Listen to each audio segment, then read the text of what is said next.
everybody, and welcome to Sydney. I'm here in the beautiful Harbourside City of Australia. It's Tuesday morning. It's ANZUP. We're at the annual scientific meeting of the Australia-New Zealand Cooperative Geo-Oncology Trials Group, and check out the view. Sydney Opera House behind me here, the Harbour Bridge over there, Circular Quays behind, the city's over there, the International Cruise Terminal. It's Tuesday morning, it's winter, but it's still glorious, I must say. So yeah, we're here bringing you one of our conference highlights episodes, supported by our great friends at Bayer in China, who support all of our conference highlights, and we're going to bring you a flavour of this ANZUP annual scientific meeting. It's a fantastic meeting. It's actually the final day today, so I've actually already come to the end of the meeting, but we've caught up with a few of the international guests and some of the national faculty here, and it's just been a really enjoyable, intense collaboration between our local geo-oncology community and international guests and friends as well. So as ever, we're going to bring you a flavour of the ANZUP meeting by having a chat to some of the international guests and some of the local faculty as well. As it is the end of the meeting, it's really been terrific, and I want to send my congratulations to the scientific conveners, Carol Harris and Lawrence Krieger, and also to ANZUP Chair Ian Davis and everybody who puts this together, and indeed who runs all these great geo-oncology trials that ANZUP have led over the past 17 or 18 years of their existence. So, as ever, we're going to try and bring you a flavour of this meeting, and what better way to do it down here at 7 o'clock in the morning on Circular Quay. This is like not the busy time of the year, this is a quiet time of the year, but the harbour is so full of energy and jaw-dropping beauty. These are all the Sydney Harbour ferries pottering around the place. These are not the tourist ferries, these are the ferries literally bringing people to work. The harbour dominates the whole view of the city, so if you want to get into work in the city, you're hopping on a ferry over there, and they're like taxis effectively running around the place, and the place is full of energy. So I hope you're enjoying a flavour of that on this episode of GUcast, but we're going to dive right into it now and bring you some of the geo-oncology highlights from the meeting, and I'll sign you off again from down here in the harbour at the end of the episode. Enjoy!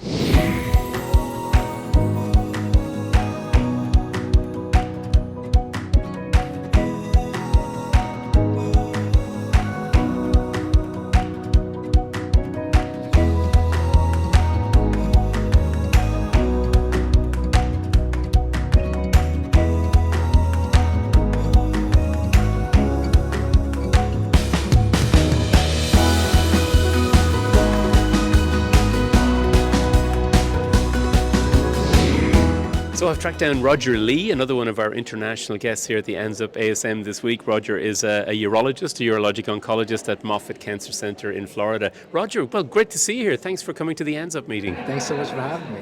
And are you enjoying your time in Australia? It's been amazing. Now that I'm finally over the jet lag. Yeah, you can get out and enjoy a bit of Sydney Harbour. It is lovely, isn't it? Yeah. So look, it's great to have you here, and I know you have a particular interest in bladder cancer, but across all geo-oncology, and today one of your talks was about the role of the urologist in sort of systemic therapies, and this for us urologists is quite a fast-moving area of, I mean, we've had neoadjuvant chemo around for many years.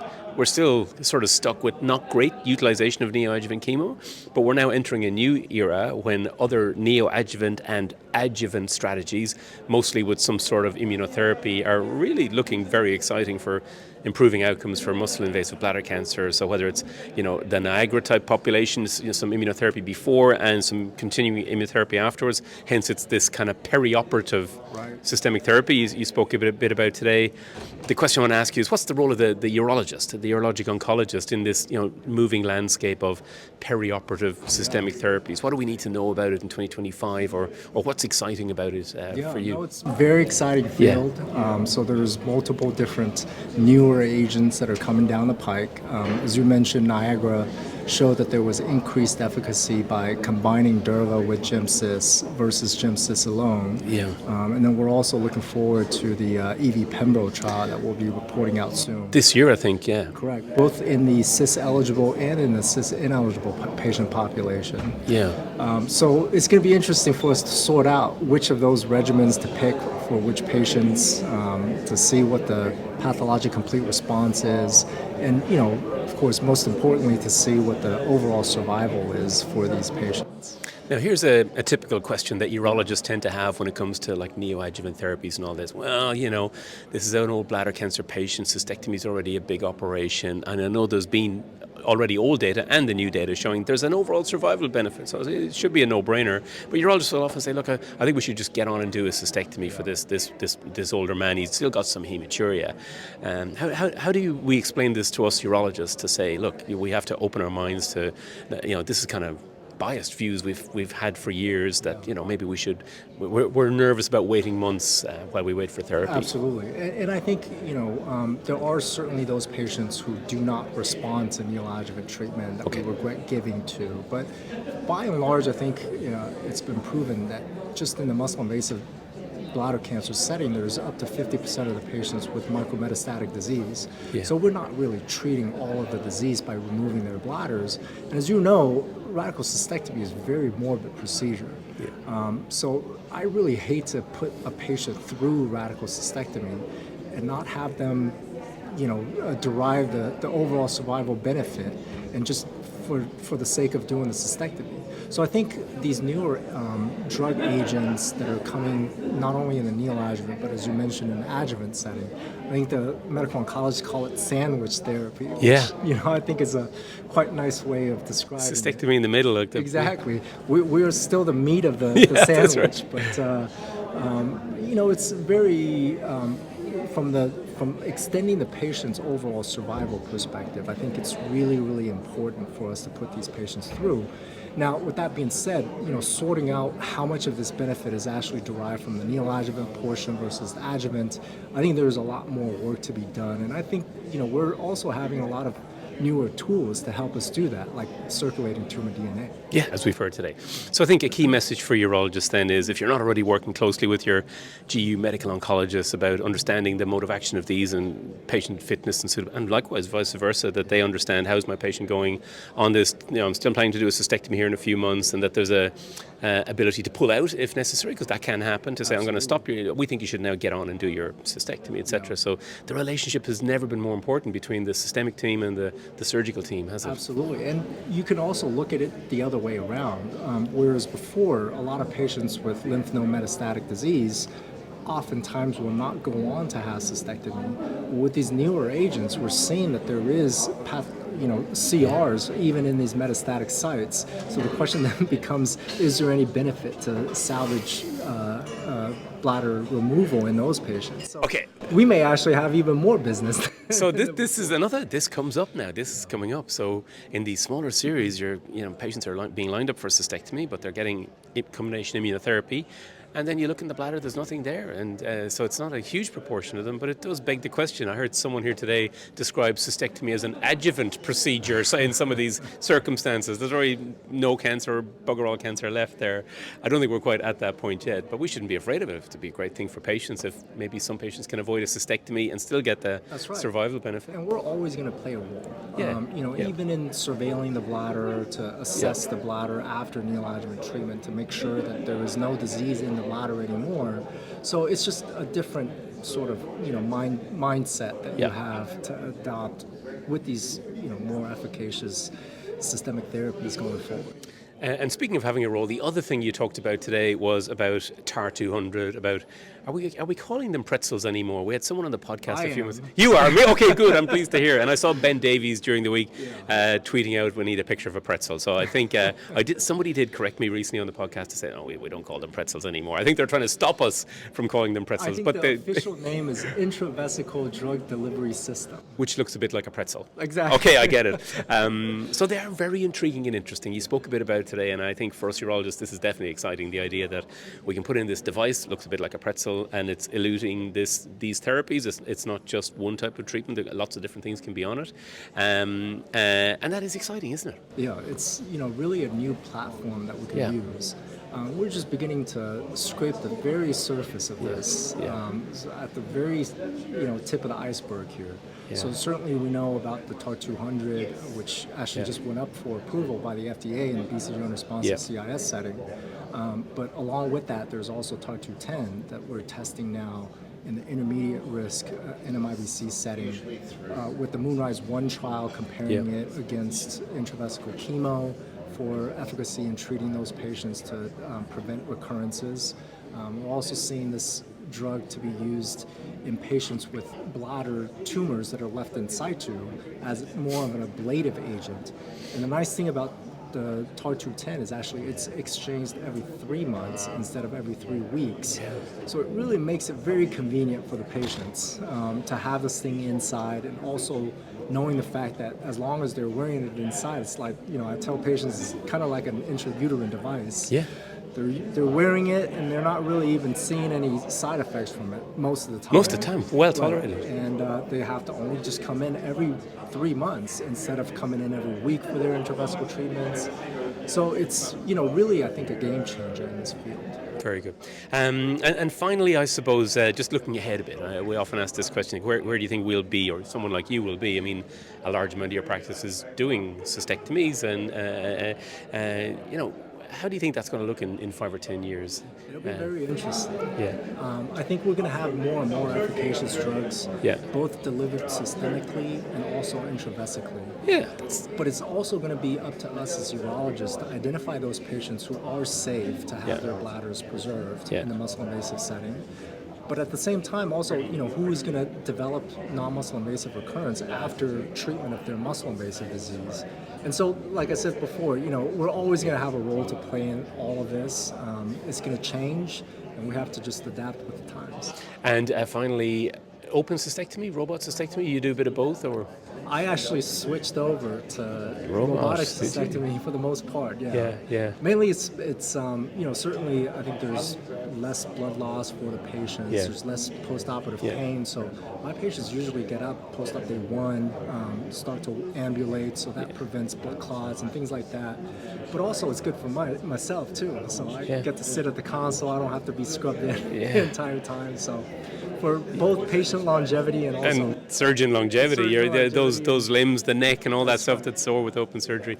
Roger, great to have you here in Australia. Thanks very much for speaking to us. Absolutely.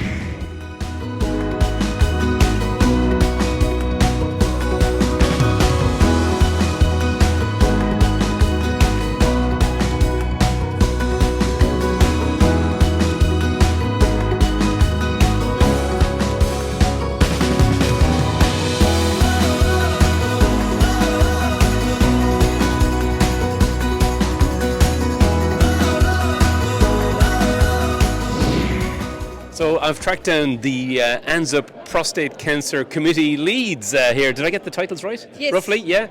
Chair and Deputy Chair and Deputy Chair, Lisa Horvath and Jarad Martin, GU medical oncologist and radiation oncologist in particular, the Chair and the Vice Chair. We're the dynamic duo. Wonderful. So we've got the dynamic duo, and they've just come off the stage here at ANZUP, where they gave a great overview of current prostate cancer trials, the ones that are open or the ones that are closed but in follow-up, and a little snapshot into what's coming and what's about to come as well, Lisa. But it really was very impressive for an organisation that's 17 years old, I think you told us, for a nimble cooperative trial group, really what it's achieved. It's really, it really is. We should celebrate it a little bit. We've done that before on the podcast, actually. But do you want to just summarise, first of all, like some of the current prostate cancer trials that have been reading out or that are, are still generating waves? Yeah. So our really big hitters this year, ANZUP would have to be the biggest.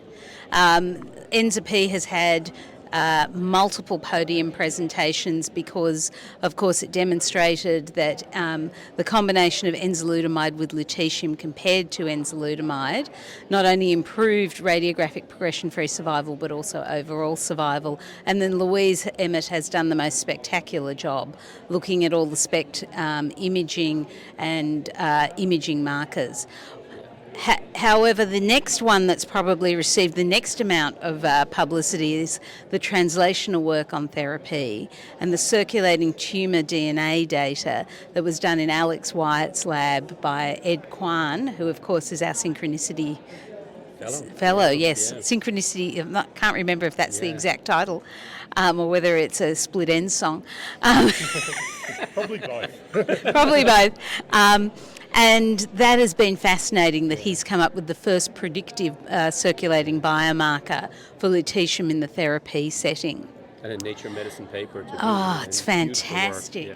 And then at ASCO, a young PhD student from the lab presented some beautiful data on clonal hematopoiesis, showing that if you were treated with lutetium, you also got changes essentially in your blood cells associated with the lutetium treatment. So they've had a huge year. And what's going to get really interesting now with that, and ANZUP has had 2 biomarker studies published, one on SNPs in androgen metabolism genes, and one from our group on plasma lipidomics and the capacity to pick poor prognostic patients based on those circulating biomarkers. So the biomarker stuff is just going gangbusters, and that's on top of the fact that we've got all these new studies coming and opening across a broad range of areas within prostate cancer. Our aim is to have a recruiting study for every stage of prostate cancer. And other cancers, but in your committee for sure? Yeah, in our committee. And it also included things like the Primary 2 study, a prospective randomised trial in the early detection setting, right up to end-stage MCRPC. But before we go and talk about some of those, and ENZA-RAD I want to ask you about, Jarad in particular, and Ninja as well, is you mentioned ENZA-MET. So that, and I think Jarad highlighted, that was 12, 13 years ago. It was like one of the first studies that this juvenile organisation in Australia, New Zealand set up to. But its profile continues to be, it's certainly very impactful study all these years later. It shows you the value of starting in an investigator-initiated trial, multi-centre all those years ago, build in important stuff at the start like these translational biomarkers, and you'll still be influencing practice and improving outcomes for patients. Yeah, and I guess the super exciting thing with ENZA-RAD is that ESMO in October is hopefully going to be when the truth. So remind us now, ENZA-RAD then. So we've changed. So what is ENZA-RAD, just to remind us? ENZA-RAD was for the high-risk non-metastatic men, managed with ADT and radiation, and then randomised the addition of enzalutamide to try to sort of reduce the risk of metastases. And it was always powered for metastasis-free survival, reached the number of events. So there's a placeholder for a late-breaking abstract at ESMO. And so and that'll be the first of the RE type trials in this sort of space. We're going to beat the other trials around the world to the punch and getting that data out. And then, of course, the whole avalanche of all the translational, all the predictive and prognostic biomarkers are going to flood out from that. But then, as you know as well, the organisation's then going to sort of be constantly renewing. So then DAZZLE HiCap was sort of the next trial in that similar kind of space, looking at darolutamide, a little bit of the PSMA PET going on in the background, node positive, post-surgical sort of sub-study, really just trying to keep it contemporary for moving forward with over 1,000 men randomised, and that's still cooking in the background. And then even more amazingly, the next study beyond that, Piece 7, we were trying to cooperate with the French, looking at really embedding PSMA PET right from the diagnosis through the follow-up. PSMA PET metastasis-free survival is the primary endpoint. One randomisation to darolutamide, another randomisation to radiation dose escalation using stereotactic radiation, and of course just a strategic priority for ANZUP to try to cooperate with GTUG as well, who, let's face it, we're now at that kind of scale that we really want to be trying to play well with all the other big players in the world. And that's really good to hear that, but it's something that you've been moving towards over the years. ENZA-MET in itself, multi-centre, you've been cooperating with the Irish, my own home country and stuff as well. But as a nimble cooperative trials group, that's one of the strengths now, as you've shown pedigree in running multi-centre studies here in Australia, New Zealand, but also cooperating internationally, because we have to do it. We have to scale up, don't we, small populations like ours. Now, we can't go through all the work that's ongoing, and we might actually flash up maybe one of your slides and I'll just show a list of those ones. But please send them to me. But what I did want to ask you about in finishing is some future trials coming, just a few to highlight. And one of the things you spoke about today was some of the diversity in activity that, for example, and do you want to just talk a bit about that, because I know this is close to your heart as well. So there are some very worthy aspects about the way ANZUP works. That means there's quite a bunch of diversity in the way the trials are set up and being run in populations. But talk a bit about that, and then tell me a bit about, let's pick maybe 1 or 2 studies you're excited about opening soon, Lisa. Fantastic. So I think we were here for the 10th anniversary of ANZUP before COVID, and all the study chairs went up on stage. There was one woman out of all the men. They were all doctors, and there was only one person from a regional centre. So what we see now across the diversity is we are seeing many more women PIing studies within the prostate arena. We are seeing a lot more young investigators. We are seeing young medoncs and radoncs right out of their PhDs or their training getting involved. But we're also seeing a diversity. It's not just the doctors. We have our first ever consumer-led clinical trial that came out of Colin O'Brien's experience as a consumer in wanting to think about how we look at decision making. We've also got an exercise physiology team who are now leading clinical trial development, and that's one of the new trials with an immunotherapy testing out exercise to see if it can decrease the number of side effects. So I think it's fascinating to watch it grow in that way, and for people to be happy to put up their hands and say, I want to give this a try. What am I excited about? Well, I'm excited about so many things. Lots of lutetium studies, too many to go through. I think there's an actinium in there. But what I'm really passionate about, because I am a biomarker super nerd, lipid super nerd, fat cancer doctor according to my husband, and yes, I'm still married to him. But the two ones that from my perspective are really exciting are Genie Airspace, where we're taking a whole pile of biomarkers in the localised setting to guide treatment. And of course the one close to my heart, of which I'm co-chair, conflict of interest, is the darolipid, which is where the poor prognostic blood-based lipid biomarker that we've been working on for many years and managed to validate. We're going to be picking patients who have the poor prognostic marker, giving them standard of care, but targeting those abnormalities in their lipid metabolism to see if we can reverse their RP resistance. So for me, I'm passionate because it's a 10-year project that's ended up in a prospect. It's just opened. We've screened our first 2 patients. So we're very excited. And I understand that one's going to New Zealand, you're hoping? That one is going to New Zealand. It's going to open in Auckland. And that one is being co-chaired by Talia Scheinberg, who's 1-year postdoctoral medical oncologist. So for me, it ticks a few exciting boxes as well to have someone of Talia's calibre, but also early career, really being able to take a lead. I'm just sitting out the back. She's the brains behind the operation. Awesome. Jarad, finally, I want to ask you about a study you're chairing, the Ninja trial. Can you just give us a quick update on that, or remind us what that is? And sure, Declan, because I guess something that we had a great international speaker here, Alison Tree, just talking about the evolution, about how radiation went from this 8-week saga with a lot of proctopathy and a real difficult treatment to give that wasn't super effective, to now being delivered just in 5 days. Almost no proctopathy, some urinary toxicity that we're now working on in various ways.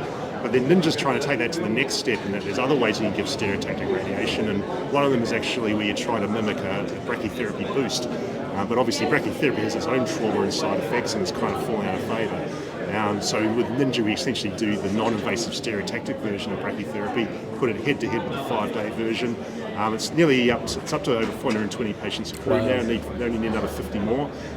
So it's going to actually be the world's first well-powered stereotactic versus stereotactics. This is a real exciting thing for radiation oncology, just to really optimise both the delivery of what we're doing and the efficacy, but also just try to really get the toxicity down as much as we can on all fronts as well.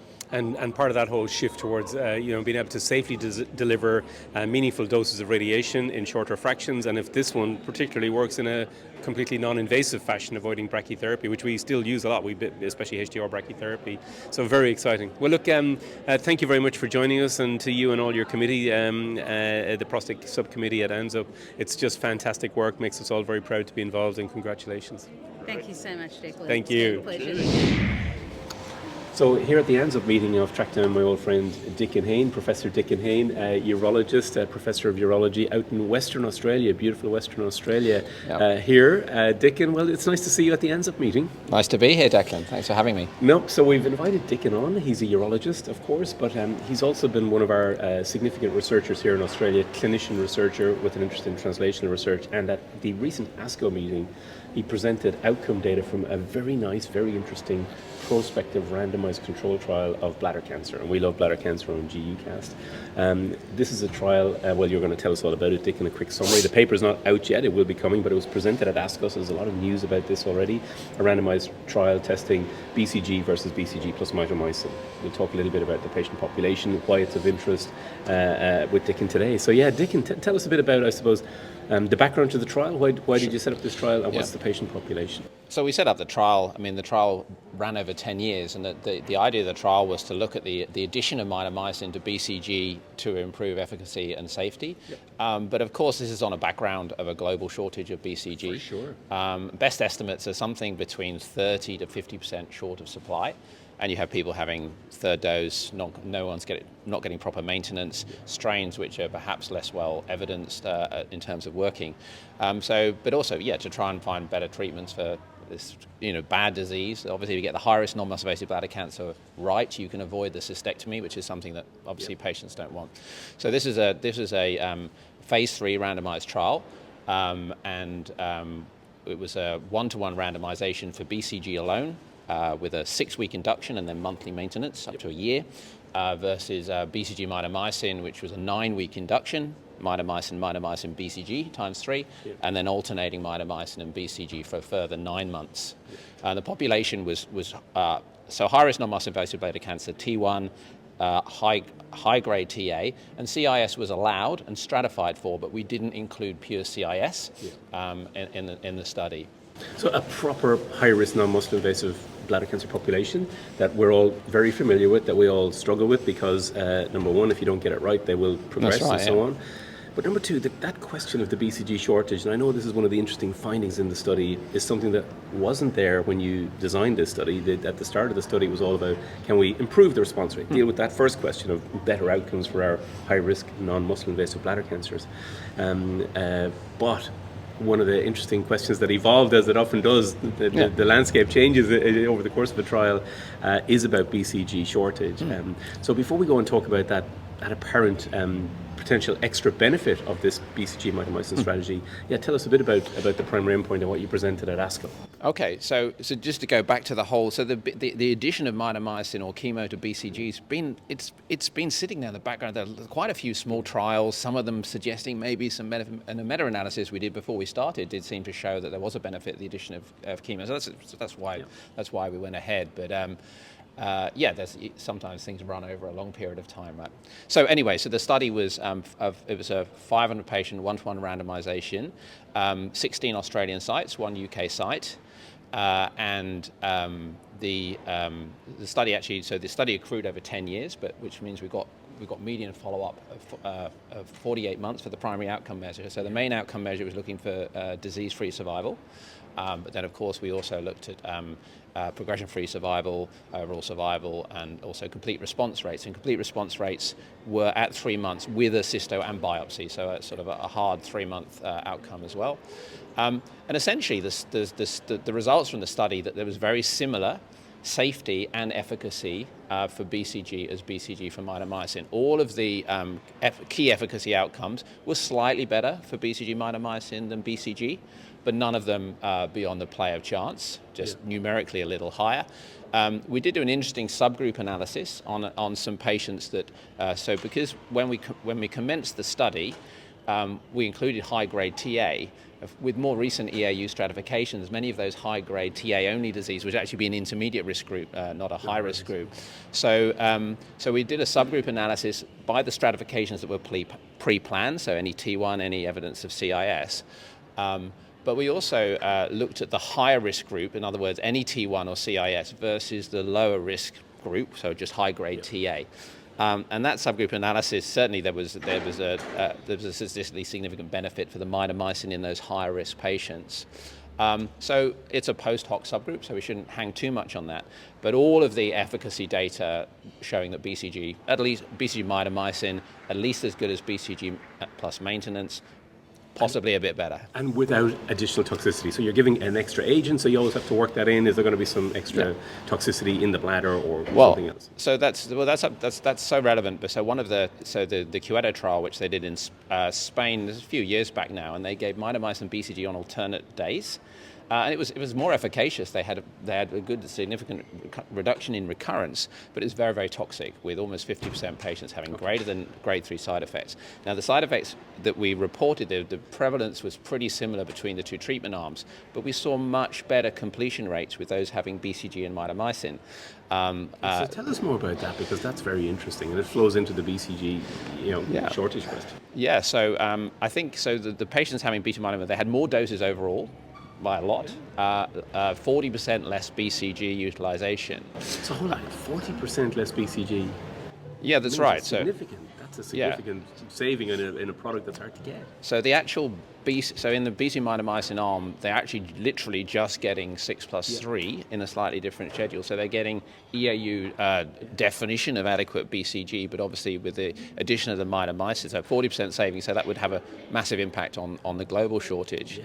And the other thing was that in terms of the completion rates, they were really, very high in the beta mitomycin arm, with 75% of patients having every single scheduled dose throughout the whole maintenance schedule, which if you compare that with other intracycle therapy trials, is where, with the LAM-SWOG trial, even in the study, the full maintenance, only 16% of people actually got that. So it's very well tolerated, and we kind of know from seeing the patients that they seem to like the BCG mitomycin a bit better, but all the formal quality of life data, and there's a ton of it is all there, but we haven't finished analysing yet, so that's the next thing to look out for. Well, it's amazing. So basically, in summary, from that point of view, and I have another couple of questions for you. You've shown that in a prospective randomised trial of how many patients was 501. 500 patients, that if you give BCG mitomycin as a combination, including maintenance, instead of classic BCG, you use 40% less BCG. The tolerability is about the same, and the efficacy is at least the same. That's right. So it's kind of a no-brainer in an era when you're getting phone calls from your intravesical therapy nurses to say, yeah, look, we've had a notice there's BCG shortage, so we can't get it, etc. Because around the world, that's still an active issue. I thought it was a temporary thing 7 or 8 years ago when it started, but it's not. It's still ongoing. It may be alleviated when the new MSD facility gets up and running, but at the moment it's still not. In fact, they've had batch failure, so we're actually worse right now. And of course, there was lots of guidance put out when there was no BCG about what compromises to make. But I think at this point in time, you've got a proven efficacious method, and it would, if people adopted it, then the BCG crisis would probably be alleviated or resolved, possibly. Yeah, for sure. Lovely work. So the paper is coming, I know, sometime, and then you have all this PROMS data. You've got a lot of quality of life data, which will come. We'll see that, I'm sure, at a big congress coming. So we won't preview that. But this is an ANZUP trial. We're here at the ANZUP Annual Scientific Meeting. So do you want to just tell us a bit about the role ANZUP and your funders played in all this, or any other shout-outs? Yeah, no, absolutely. So as we all know, it's a massive group of people to be involved in a trial of this size. This trial wouldn't have happened without ANZUP, so they helped. We had to secure 2 lots of competitive funding, a Cancer Australia grant for the first 130 patients, and then NH&MRC for the rest of the study. And that wouldn't have been possible, and we kept nearly not getting. It's like you're going through the trial and you think, we really need this funding, otherwise we can't finish the trial. But luckily we got that over the line, so that was great. Obviously the actual study was also supported, so it was all academically sponsored. But MSD were very good because they actually supplied Oncotype preferentially for the study during the shortage, which meant that we got supply for the trial, which actually helped us to recruit, interestingly enough. And then there was a pharma company called Amiga Pharm who gave us discounted mitomycin. So mitomycin has been around since the 50s. It should be free by now, but it's very expensive in Australia. It's very cheap in Europe, but it's very expensive here. So that was helpful in terms of making the study viable. Obviously, the main people think it's the participants in the trial itself. But yeah, it's been 10 years of study, but it's nice to have some interesting results from that trial for sure. Awesome. So look, I'm sure our audience are going to be very interested, and we look forward to that paper coming in a glossy magazine of some sort very soon, so we can really dive into it. And what will flow from that is we'll see this reflected in guidelines, I'm sure, as well, and in just pragmatic implementation. If you're a head of unit and you're constantly having problems with BCG access, we all are. Here you go. Why wouldn't you? I'd be immediately saying to our protocol people, hey, we got to swap this. We just got to do this. It's like a no-brainer. So congratulations, Dickon, to you, all your fellow investigators, funders, ANZUP, and especially to the patients who participated. No, thanks, Declan. Thanks for having me on the podcast. Thank you.